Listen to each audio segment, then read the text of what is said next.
भाई टिकट का कल क्लेम होगा तो क्लेम के लिए दावा करने के पहले ताकत दिखाना ना पड़ता है। चुनाव है अशोक जी का, ये चुनाव है राजू जी का, ये चुनाव है रामसूरत राय जी का, इन्हीं लोगों का ना चुनाव है। चुनाव है अशोक जी का, ये चुनाव है राजू जी का, ये चुनाव है रामसूरत राय जी का, इन्हीं लोगों का ना चुनाव है।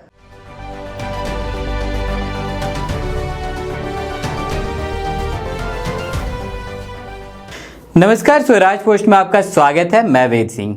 बिहार विधानसभा चुनाव से पहले प्रधानमंत्री नरेंद्र मोदी का मिथिलांचल दौरा महत्वपूर्ण है।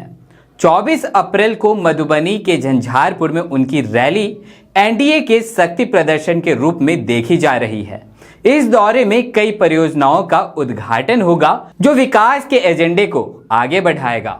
इस कार्यक्रम के माध्यम से एनडीए कई सियासी, सामाजिक और चुनावी समीकरण साधने की कोशिश करेगा। बिहार विधानसभा चुनाव से पहले प्रदेश में राजनीतिक गतिविधियां तेज हो चुकी हैं। खुद प्रधानमंत्री नरेंद्र मोदी मिथिलांचल के इलाके में जा रहे हैं। प्रधानमंत्री नरेंद्र मोदी के इस दौरे को एनडीए यानी कि बीजेपी, जदयू, लोजपा और हिंदुस्तानी अवाम मोर्चा पूरी की पूरी एनडीए गठबंधन के शक्ति प्रदर्शन के रूप में देखा जा रहा है। 24 अप्रैल को मधुबनी के झंझारपुर में प्रधानमंत्री मोदी की रैली आयोजित की गई है। पीएम मोदी का यह आधिकारिक दौरा है जिसमें वह कई परियोजनाओं का उद्घाटन करेंगे। उनका यह न केवल एनडीए सरकार के विकास के एजेंडे को आगे बढ़ाएगा, बल्कि उनकी आम सभा के माध्यम से रणनीतिक रूप से कई चुनावी संकेत देने की भी कोशिश होगी। प्रधानमंत्री मोदी का यह कार्यक्रम इसलिए और भी ज्यादा महत्वपूर्ण हो गया है क्योंकि यह इलाका पारंपरिक रूप से राजद और लालू प्रसाद यादव का गढ़ माना जा रहा है। अब देखने वाली बात यह है कि केंद्रीय मंत्री ललन सिंह ने नरेंद्र मोदी की रैली में भीड़ जुटाने का जिम्मा ले लिया है। कल उन्होंने मुजफ्फरपुर में एक जनसभा को संबोधित करते हुए बड़ी बात कह दी है और इस बार चुनाव में टिकट के जो दावेदार हैं उनको साफ तौर पर चेता दिया है कि अगर भीड़ नहीं तो फिर चुनाव होगा 29 में न जी। तो ये चुनाव किसका है? ये चुनाव है केदार गुप्ता जी का, ये चुनाव है अशोक जी का, ये चुनाव है राजू जी का, ये चुनाव है रामसूरत राय जी का, इन्हीं लोगों का ना चुनाव है। तो ये लोग अगर अभी मेहनत कर देंगे तो चुनावा मोदी जी का जो भाषण से 5000 आदमी अगर लौट के आएगा तो 5000 आदमी इनका वर्कर ना हो जाएगा। तो 5000 आदमी अगर इनका वर्कर हो जाएगा तो चुनावा में कुछ इनका भारे न घटेगा। तो अभी कुछ देह हाथ सीधा करिए और देह हाथ टाइट करके 5-5 हजार लोग प्रत्येक विधानसभा से मुजफ्फरपुर से जाना चाहिए। यह लक्ष्य निर्धारित करके चलिएगा तब होगा। अब 5000 अगर तय करिएगा,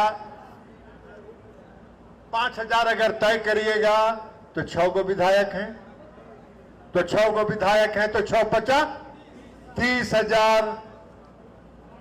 और दिनेश बाबू सूद में 15,000 उसमें जोड़ दिए हैं तो 315 45। और कुछ एमएलसी लोग आज जो बाकी क्षेत्रवा जो बचा हुआ है 5 गो, वहां भी उम्मीदवार होंगे ना लोग टिकटार्थी है। 5 गो जो क्षेत्र हारा हुआ है एनडीए का नहीं है, जहां आरजेडी जीता हुआ है, तो वहां भी कोई चुनाव लड़ने का इच्छुक होगा कि नहीं होगा? होगा ना। तो उनको भी तो अपना ताकत दिखाना चाहिए ना भाई। टिकट का कल क्लेम होगा तो क्लेम के लिए दावा करने के पहले ताकत दिखाना ना पड़ता है। तो उनको भी ताकत दिखाना पड़ेगा। तो ताकत दिखाइएगा तो 50,000 का लक्ष्य तो मुजफ्फरपुर का पूरा हो गया। तो 50,000 का लक्ष्य मुजफ्फरपुर का लेके चलिए। यही आग्रह और विनती करने के लिए हम लोग आपसे आए हैं। और हम समझते हैं कि आज के इस बैठक के बाद भाजपा के भी जिलाध्यक्ष हैं, जदयू के भी जिलाध्यक्ष हैं, दोनों आज रात में बैठिए और बाकी हम के, लोजपा के और आरएलएम के सभी अध्यक्ष एक साथ बैठिए और परसों प्रत्येक प्रखंड में, आज तो जिला में हो गया, प्रत्येक प्रखंड में एनडीए की बैठक करके संयुक्त रूप से तैयारी में एक साथ निकलने की रणनीति बनाइए। 17 को बैठक करिए, 18 से मैदान में उतर जाइए। यही आग्रह और विनती हम लोग करने के लिए आए हैं। तो आपने सुना कि किस कदर केंद्रीय मंत्री ललन सिंह ने कहा कि हमारा चुनाव तो 2029 में होगा, लेकिन यह चुनाव केदार जी का है, यह चुनाव अशोक जी का है।